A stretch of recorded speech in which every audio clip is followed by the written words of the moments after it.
ikiwemo ibara ya 182 ambayo ilani imeelekeza kujengwa skuli 3 za dahalia kwa Unguja na Pemba. Katika mkoa wa Kaskazini Unguja imejengwa skuli ya dahalia ya Gamba yenye gharama shilingi bilioni 11.6. Sambamba na hilo, ilani imetaka kuongezeka idadi ya madarasa kwa upande wa mkoa wa Kaskazini Unguja.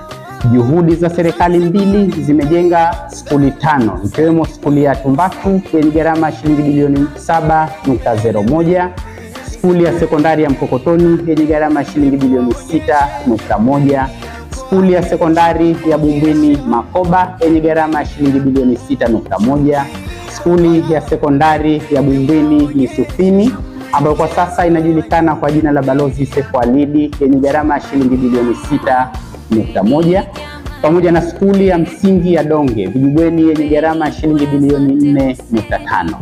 Katika sekta ya afya,